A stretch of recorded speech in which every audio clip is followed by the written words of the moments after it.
მოგესალმებით ჩემო საყვარელო მეგობრებო, ასურეთლებო და არასურეთლებო. არაასურეთლებო, რომლებიც ამ საკითხს განიხილავთ ახლა რაც ასურეთში ხდება და ასურეთლებო, რომლებიც რატომღაც ცოტათი დაბოღმილები ხართ ჩემს წინააღმდეგ, გამოირკვა ყველაფერი, ვინ რას ფიქრობს ჩემზე და ძალიან დიდი მადლობელი ვარ მე ამისი, რომ უფალმა გამაგებინა რა ხდება და რატომ არ მიდგებიან ასურეთლები თურმე გვერდში. ერთ-ერთი ასურეთლის მიმოწერაში სახელი და გვარი, რა ვიცი, როგორც არის Facebook-ზე, თქვენც კი ნახავთ კომენტარებში, აღმოჩნდა, რომ მე ამ ადამიანს არც ვიცნობ, მე მგონი, არც მინახავს თვალით, ალბათ თვალით არც მინახავს, შეიძლება შემხედრია კიდევაც ქუჩაში გამარჯვებაც მithქვავს, მაგრამ აღმოჩნდა, რომ ასურეთლების უმრავლესობას არა, ეხლა ვერ ვიტყვი, რომ უმრავლესობას ეს ერთი ადამიანია და მას მეორე ადამიანი გამოიქომაგა და დანარჩენები ყველანი ვინც შემოხვდნენ დღემდე ჩუმად არიან, გესმით? ჩუმად, იმიტომ რომ ასეთი რაღაცაა და საქმე იმაშია, რომ ასურეთლების მდგომარეობა ეხლა გავიგე მე. ნუ რატომ არ მოდიან მაგალითად, როდესაც ქუთაისიდან ჩამოდის ადამიანი ეკლესიის მშენებლობაზე და ასურეთელი ერთი კაცი არ მოდის, ხო? ეხლა გავიგე რატომაც თურმე. როგორც ამ გოგოს წამოწდა მიმოწერაში, ესე იგი მარტო შენ ხარ წმინდანი და ჩვენ არავინო, აღმოჩნდა, რომ როგორც ჩანს ასურეთლებს გონიათ, რომ მე ვინმეს წმინდანობაში შევეცილე. მინდა გითხრათ მეგობრებო, რომ წმინდანობაში ვერავის ვერ შეეცილები და თუ გინდა რომ წმინდანი იყო, ვერავინ ვერ წაგართმევს წმინდანობას, გესმით? არ მახსენდება მომენტი, სადაც ახლა მე ასურეთლებთან ასეთი საუბარი მქონოდეს, რომ მე მაინც გინდა თუ არა წმინდანი ვარ მეთქი და ახლა მე მომემსახურეთ მეთქი რა, ანუ ესეთი რამე არ არსებულა და არც არასდროს არ მithქვავს მე ასურეთლებისთვის ის, რომ აი ახლა თამარ მეფე ვარ და უნდა მომემსახუროთ, გესმით? არ მithქვავს ესეთი რაღაც ასურეთლებისთვის პირიქით. მე თუ ვთვლი, რომ წმინდანი ვარ, მე ვთვლი ჩემს თავს, რომ უნდა ვემსახურო სოფელს. ანუ წმინდანები ემსახურებიან ამ ქვეყნიურს, ამ ქვეყნიურ კაცობრიობას იმაში, რომ ცოტა სინათლე მაინც შემოიტანონ. როგორც ჩანს ასურეთლებო, ძალიან რაღაცნაირად ეჭქვეშ აყენებთ იმას, რომ თუ ადამიანს წმინდანი გონია თავი, ესე იგი მეფეც გონია თავი. თუ ადამიანს მეფე გონია თავი, ესე იგი უნდა ემსახუროს სხვა. ხო, ანუ რაღაცნაირად ესე ეთყობა ძალიან გააღიზიანა ამ ჩემმა საუბრებმა, როდესაც მე ჩემს ლაივში ვწერ ამა თუ იმ თემებს, განვიხილავ ამა თუ იმ თემებს, მაგალითად რეინკარნაციის საკითხს, განვიხილავ თამარ მეფის საკითხს, განვიხილავ იმას, რომ შესაძლებელია რეინკარნაცია არსებობდეს და ასე შემდეგ. ნუ ეს ჩემი კვლევის საკითხია და კვლევაძიების საკითხია, მაგრამ ის რომ მაგალითად თუნდაც აი ეკლესიის მშენებლობის საკითხზე ესე იგი, ეს გოგო წერს ესეთ რამეს, რომ ამ შენი საქციელებითო ძალიან მოგვაბეზრე თავიო და მე არ ვიცი რაში მოვაბეზრე თავი. ადამიანს რო რაღაცას უკეთებ, მაგალითად ის რომ ესაუბრები რა შეიძლება გავაკეთოთ, მაგალითად ზედა ქუჩიდან რომ ჩვენ სეზონში წყალი ჩამოდის და შეიძლება რომ მე დაგეხმარები მეთქი და მე შემოგიერთდები ამ თანხებში და ნუღა გადმოუშვებ ჩემთან ამ წყალს და ნუღარ გამიხმა ხეხილი მაგალითად ამას რო ვესაუბრები, ამით იმოვაბეზრე თურმე მე სხვას თავი. ესე არ არის, რომ მე ეს ტერიტორია ვიყიდე და შემდეგ ჩავეჩხირი აქ, გესმის? აქ მე ეს მემკვიდრეობით დამრჩა ეს ადგილი და ამ 50 წლიანი ომი, რომელიც მიმდინარეობს ზედა ქუჩასა და ქვედა ქუჩას შორის, გავაფრთხილე ხალხი, მეც დაგეხმარებით, მე თვითონ ამოვთხრი თუ საჭიროა რაღაცა და გავაკეთებ მეთქი. თურმე ამით მოვაბეზრე მე ადამიანებს თავი. აქამდე ტკბილად მშვიდად ცხოვრობდნენ, ქვედა ქუჩა ომობდა იმაზე, რომ ზედა ქუჩას წყალი ჩამოსდის ბაღში, არა მხოლოდ ხეხილი ფუჭდება, არამედ სახლებიც ფუჭდება, სახლებს ძირში უდგება წყალი და ფუჭდება, შეიძლება ერთხელაც დაიშალოს. ნუ ყოველ შემთხვევაში ეს ძალიან დიდი პრობლემაა, რომელსაც მოვკიდეთ ხელი და დავიწყეთ ჩვენ შუა ქუჩელებმა, ზედა ქუჩელების საუბრებით, ხო? თავის მობეზრება ქვია თურმე ამას. ეს ქართული ვარიანტი ეთყობა რა, მე არ ვიცი, ეთყობა ძალიან გავგერმანელდი და ვცდილობ რომ ყველას დავეხმარო, ვისაც თქვა თანხა არ აქვს, ან ვერ ახერხებს, ან უნარი არ აქვს და ეს ნიშნავს იმას, რომ მე მოვაბეზრე ამ ადამიანებს თავით.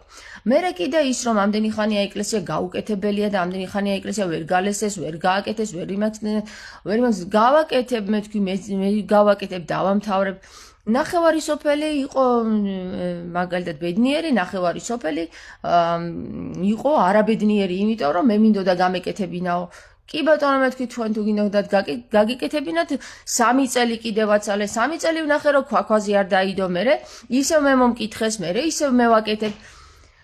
ალბათ ამითაც მოვაბეზრე თავი რომ რაღაცას ვაკეთებ. კიდე რას ვაკეთებ? მაგალითად, როდესაც ადამიანები აქ შევწუხდით, მუსიკამ შეგვაწუხა, მანქანების სიარულმა შეგვაწუხა, გავაპროტესტე ერთადერთმა ადამიანმა და ამითაც შევაწუხე ასურეთლები, იმიტომ რომ მოვაბეზრე თავი იმ ასურეთლებს, რომლებიც იქ დაბლა მუშაობენ. მოკლედ, ჭრელო პეპელა გაფრინდინელა დელიავ რანუნი, ნურც გაფრინდები, ნურც მოფრინდები, დელიავ რანუნი.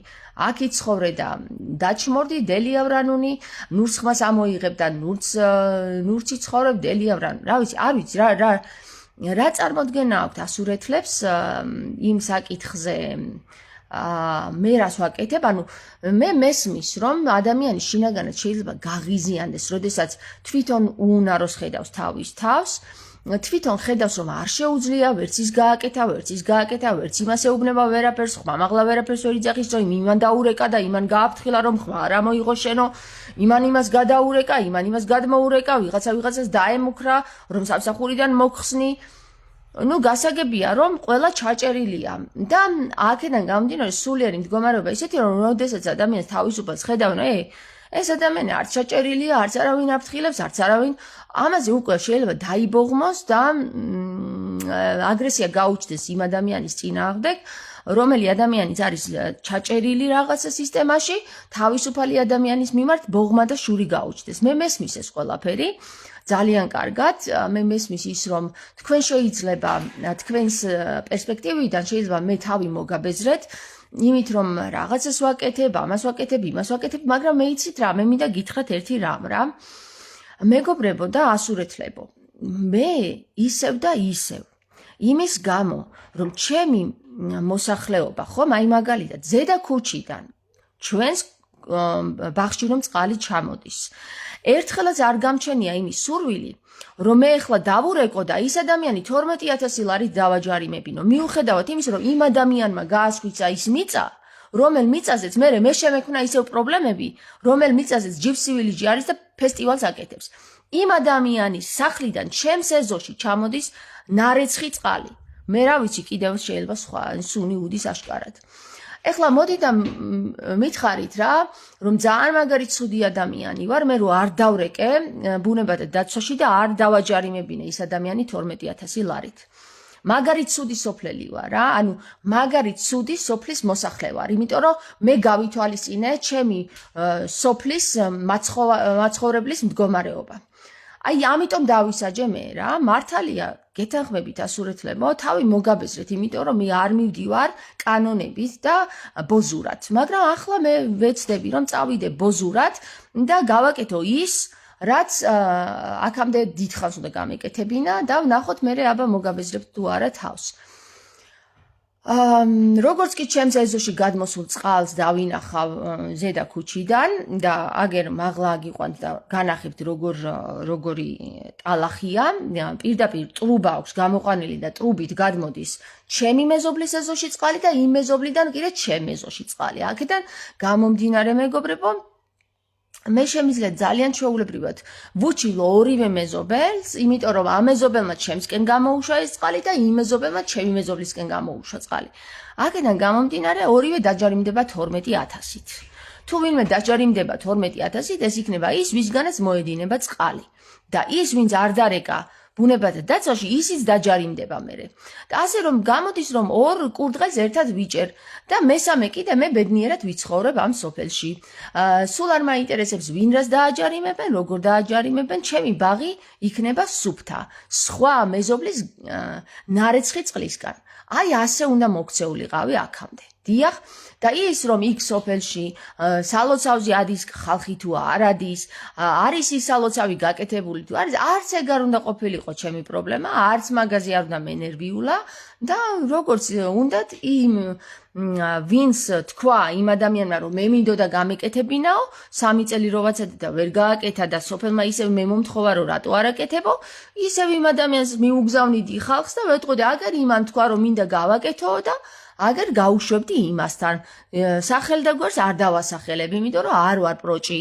ასე რომ მეგობრებო, არ ვიცი, როგორ გინდათ ჭრელო პეპელა, როგორ გინდათ გაფრინდეს თუ არ გაფრინდეს. ხო, გაფრინდინელა თუ არ გაფრინდინელა, ვერ გავიგე რა გინდათ. ხო, მეზობლებო, მე ვეკითხები ადამიანს, მე თქვი ადამიანო, ანუ სახელით მიმართავ, რამე დაგიშავე მე პირადად, აი ამ ჩემი აქციით, რაც მოვაწყე ახლა ჩემი კარისით, შენ რამე დაგიშავდა პირადად, ესე რო ხარ აკრეფილი მეთქი ჩემზე.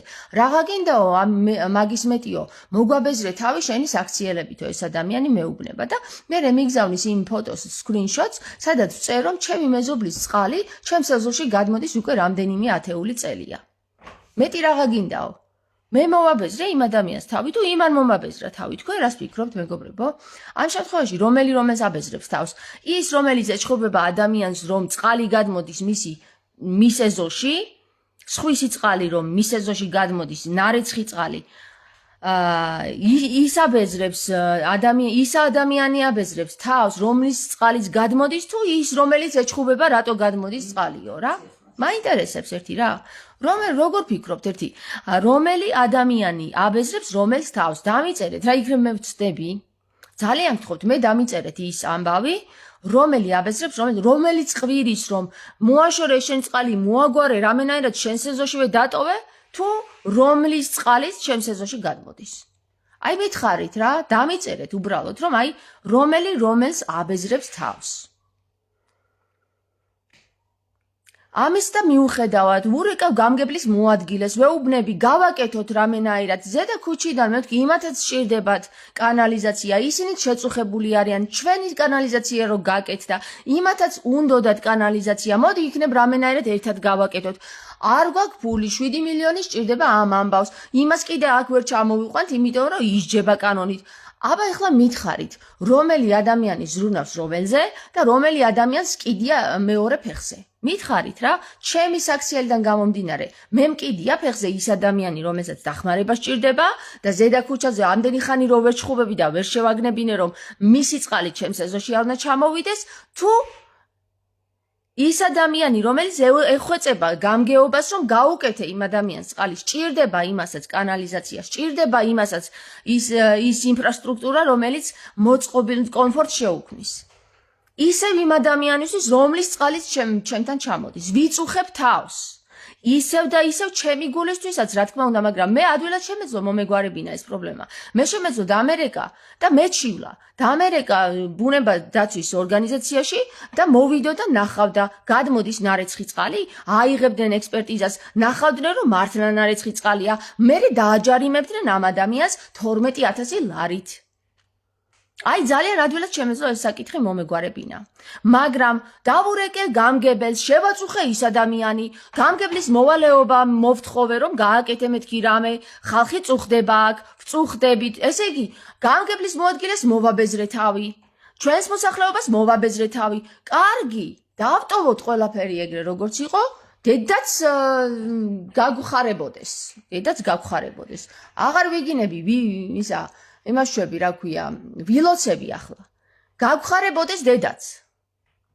იმის არ იყოს ახლა ამ საკითხზე ახლა მოვიდა ერთ-ერთი ადამიანი რა და საუბრობთ რა და მაგაზეო ხო იციო, ერთი ანეკდოტი არსებობსო რა, ჩხუბი მოუვათო ორსო და ერთი ეუბნებაო რომ აიო რო შეგაგინო რომ დაგარტყაო რა მოხდებაო და დაგაჯარიმებენო.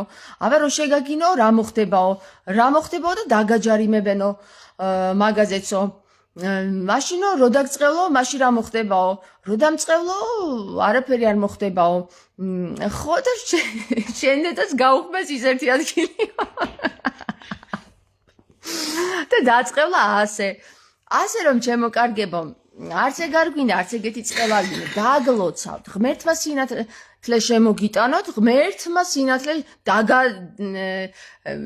ჩაგარწყათ მაგ თავში, აი, ესე დაგლოცავთ, რა გითხრათ ეხლა მეტი. რა ვიცი ახლა სხვანაირად, ესე იგი, რა თქმა უნდა მოგაბეზრეთ თავი მეგობრებო, იმიტომ რომ მე მინდა რომ საქმე გაკეთდეს. როდესაც ზარმაც ადამიანს ეუბნები რომ ეს გაკეთდეს, ის გაკეთდეს, ეს გაკეთდეს, იმას აბეზრებ თავს. დიახ, მესმის. მაგრამ შენ რო ევროპაში გინდა შესვლა, მე ევროპაში ვიცხოვრე 12 წელი და ვიცი როგორც აკეთებენ იქ და ამიტომ გთხოვთ, შენ რო ევროპაში შეხვალ, ჩემნაირები კი არა, ისეთები მოვლენ აქ და მოგთხოვენ რომ მე საერთოდ წაგართმევენ ყველაფერს და მე მიდით და იმათ უხსენით რომ რატომ გვაწუხებოდა მოგვაბეზრე თავიო, გესმით? ევროპიდან მოვდივარ მე, ევროპელი ვარ, გაევროპელებული ვარ და ვიცი, როგორ უნდა გაკეთდეს საქმე. თუ არ შეაწუხი ადამიანები, საქმე არ გაკეთდება. თუ იმას არ დაურეკე, თუ იმას არ მოსთხოვე, თუ იმას არ მოსთხოვე თავისი საქმე, თავისი საკეთებელი, გესმის? არაფერი არ გაკეთდება. ისევ ვიჩხუბებთ, ისევ ჩამოვა წყალი, ისევ გაფუჭდება მიწა, ისევ დაინგრევა ყველაფერი, ისევ დარჩება ყველაფერი, მეგობრებო. ამიტომ მე არ ვიცი თქვენ რას უძახით შეწუხებას, მაგრამ როდესაც ადამიანს თვალი აქვს ახელილი და სხვას არ აქვს ახელილი, რა თქმა უნდა ეძინება და ისე ლოგინში წოლა უნდა, რა თქმა უნდა ასე იფიქრებს, კარგი რა, დაიძინე რა გოგო რა დროს გაგვიძება ეხლა, დაიძინე რა, ჯერ არ გათენებულა. როცა უკვე უნდა ადგე, ქათმები გამოუშვა, იმათ აჭამო, ის მოწველო, ის რაღაცა, თორე გაფუჭდება საქმე. სხვანაირად კი არ გამოვა მეგობრებო. არ ვიცი, ასურეთლებო, ნუ მე მოგაბეზრეთ ესე იგი თავი. და ის რომ ვახ, სოფელო რაშიგან ხარ? რას გვაბრუნებ, რაზნე გჭირსა? მართლა რაშიგან ხარ სოფელო რა? რას გვაბრუნებ, რაზნე გჭირსა? რა გინდა ჩვენგან? აი მე მოგიყვებით იმ ამბავს, როდესაც მამაჩემიც გამგებლის მოადგილე იყო და ადამიანებს ფურნე აუშენა, ადამიანებს წყალის გამოყვანა ეცადა რომ წყალი გამოიყვანა, მაგრამ ჩაუშალეს, ადამიანებს ფურნე გაუკეთა და მადლობელი არ დარჩნენ, იმიტომ რომ შურით გასკდნენ ვიღაცეები, ის კი არა, აგერ სახლში შემოუვარდნენ და გაუქურდეს სახლი. არ ვიცი, იცით რა არის მეგობრებო? ის ვინც ქურდია, ის ვინც ბოზია, ის ვინც ჩათლახია, იმას არ უნდა მოკითხო თურმე და ის ვინც რაღაცის გაკეთებას ცდილობს, პატიოსანია თავის ხალხისთვის რაღაცას აკეთებს, ის ყვირის და თავს აბეზრებს ხალხს. თურმე ესე გამოდის რა და ბოდიშით, მაგრამ აი რასაც მოითხოვთ ის მოგეცემათ რა. მე ახლა Gypsy Village-ის პატრონს ვნახავ დღეს და აი თუ არ დავლოცო ის კაცი და თუ არ ვუთხრა რომ იცი რა, ერთი ფესტივალი კი არა, 5 ესეთი მოაწყე წელიწადის განმავლობაში. იცი რა ჯიგარი ხარ, ამას ვეტყვი? შენ გაიხარე, მაგას ვეტყვი. ღმერთმა შენ გაგახაროს ვეტყვი და მოდი უნდათ ჩვენს მაცხოვრებლებს 5 ეგეთი ფესტივალი მოაწყე. ერთი რა არის წელიწადში და აი მერე რო დაგემხობათ ზეცა თავზე, მერე იძახით რომ მუსიკაო ბავშვებს პირიქით აძინებსო.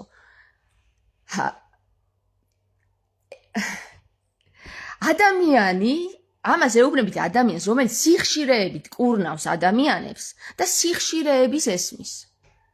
ხო და იცით რა მეგობრებო, მე მაქვს ასასვლელი, მე წავალ გერმანიაში და იქ ვიცხოვრებ, მე თბილისში წავალ და იქ ვიცხოვრებ და აი თქვენ აქ ვინც დარჩებით, მერე განიკურნეთ იმ მუსიკით. და მერე ვნახავთ რა მოხდება აქ. აქ ერთმანეთს რომ დაკლავენ, ერთმანეთს რომ აჩეხავენ და ერთმანეთს რომ დედის იმას უტირებენ, მერე ნახეთ თქვენ, აი მე რომ დავლოცავ დღეს იმ კაცს, მე რომ მივალ და იმ რუსს, რომელმაც აი ესეთი რაღაცა გაგვიკეთა ჩვენ, ხო? რომ მოვეფერები და რომ დავლოცავ დღეს, იმას გაუკვირდება, მაგრამ აი მერე ნახეთ თქვენ რაც მოგივათ და იმ ხალხს ვინც მე თითი მომიშვირა რომ აი როგორ იგინებაო, მერე ნახეთ თქვენი გინებები და მერე ნახეთ ერთმანეთს დედის ტრაქს კი არა მოუტრიალებთ, ერთმანეთს სახლებს დაუნგრევთ და ერთმანეთს აჩეხავთ. აი ამინ შენ მისმინე უფალო და შენ აახდინე ეს სიტყვა ზუსტად ისე როგორც ახლა მე ვთქვი რა. მადლობა უფალს ამისათვის. დაწყევლა თუ არ არის დაწყევლა, ეს არის ჩემი სურვილი. მე რაც ვიცი როგორ მოხდება, იმიტომ რომ სიხშირეების კარგად მესმის და სამდღიანი მონოტონური ესეთი დაბალ სიხშირიანი მუსიკა, რომელიც პირდაპირ ექსპერიმენტები ტარდებოდა მე-5G-ის მეშვეობით, მეორე მსოფლიო ომში 5G-ის მეშვეობით ამ სიხშირეს უშვებდნენ ისე რომ ადამიანები ერთმანეთის სკოლას იწყებდნენ, ისე ღიზიანდებოდნენ და ისე აგრესიულები იყვნენ რომ ჭკუაზე არ იცოდნენ, ვერ ხვდებოდნენ რა ხდება. აი ეს რომ მოგიწყობთ მაგ მუსიკით, მერე კარგად დაიძინეთ და მერე კარგად დაგესიზმროთ კეთილი სიზმრები. რომ გამოხვალთ ღამით და ერთმანეთს დაესევით და დედის ტირება გექნებათ აქ, აი მერე გაგახსენდეთ მე და მერე გაიხსენეთ ის რომ აი თურმე ის გოგო რატო იგინებოდაო. უფალო იყოს ნება შენი მისმინე კეთილი გულით. ამინ, ამინ, ამინ. აი ამას იმსახურებთ ასურეთლები და ამას მოიმკით. მე კიდე ჩემს დაწყებულ საქმეს დავასრულებ და ჩის კარგად იყავი ასურეთო, ახლა თქვენ მოაბეზრეთ თქვენთავს თავი. მე ამ სოფელში ხო რა ხალხიც ვნახე მამა ჩემის თანდასწრებით და ეხლა ჩემს თავზე გამოვცადე. აი ეს სოფელი ცხოვრებად კი არის, აქ წვევადაც არ ღირს მოსვლა. მართლა გეუბნებით, სოდომ გომორა დატრიალდება აქ. მე რაც ხილვაში მქონდა ის დაგიტრიალდებათ და მე ეძახეთ თქვენ შვილებს ნარკოტიკში რომ ჩაგიხრჩობენ შვილებს და გაგიფუჭებენ და გაგითახსირებენ. მერე იძახეთ ის გოგო კარგად ამბობდა, რასაც ამბობდაო. მერე იტყვით ყველაფერს, რასაც იტყვით ჩემზე და მერე დაგიხილებათ თვალი და მერე ნახავთ რატომ ვაწუხებდი თურმე ამ სამყაროს. ახლა კიდე მეგობრებო, ტკბილი ძილი გქონდეთ თქვენ ასურეთლებო და დანარჩენ ადამიანებს კიდე ღმერთმა მისცეთ სიკეთე, ვინც გაიგო ჩემი ნათქვამი. აქედან გამომდინარე, ჩემო საყვარელო ასურეთლებო, თუ ჩემო მეგობრებო, წინ გაქვთ პროგნოზი, თქვენ გელით სოდომ გომორა და ასეც გდომებიათ. მე იმ სალოსავს შიგნიდან გავლესავ და ისევე დავტოვებ, იმიტომ რომ ეს სოფელი როგორც ჩანს სალოსავს არ იმსახურებს. ასე რომ გეხუტუნეთ ყველას და შემოგევლეთ ყველას. თავს აღარ მოგაბეზრებთ აწი, მაგრამ თავს აწი თქვენ თავად მოიბეზრებთ და თქვენ თავად გამოიღადრავთ ყელებს. აი ესე იქნება ზუსტად, იმიტომ რომ ის სიხშირიანი მუსიკა მე ხო ვიცი რასაც შვება. ხო და ყელები რო არ გამოგეღადრათ, ამიტომ ხმაურობდი.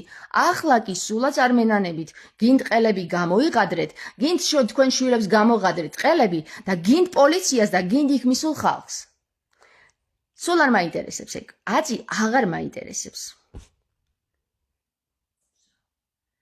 ამ ეტაპზე შეიკავე თავი წყევლისგან და თუ კიდევ ვერ მიხვდებიან ერთობ დღე ღმერთობაში შემოსვლას, მერე დაიწყევლებიან რიტუალურად და მთელი ასურეთი წამოიბუგება სხვა კუთხე კუნჭულიდან. იცით რა არის? აი ეს ასურეთი არის ძალიან საკრალური ადგილი. ასურეთს ბაბილონს უწოდებდნენ ასურეთს. როდესაც ბაბილონში ღმერთთან მიღწევისთვის დაიწყეს შენობის, ისინი სხვადასხვა ენებზე ალაპარაკდნენ და სხვადასხვა ენების ალაპარაკების გამო ერთმანეთს დაერივნენ. ხო და იგივე მოხდება ახლა, იმიტომ რომ ერთ საერთო ენას როგორც ჩანს ვერ პოულობს კაცობრიობა. ღმერთმა მისმინოს ის რაც დღეს ვილაპარაკე და ამინ, ამინ, ამინ. ეს წყევლა არ იყო, ეს იყო ის, რაც მე დავინახე რომ მოხდება ამ ასურეთში. ახლა კარგად იყავ.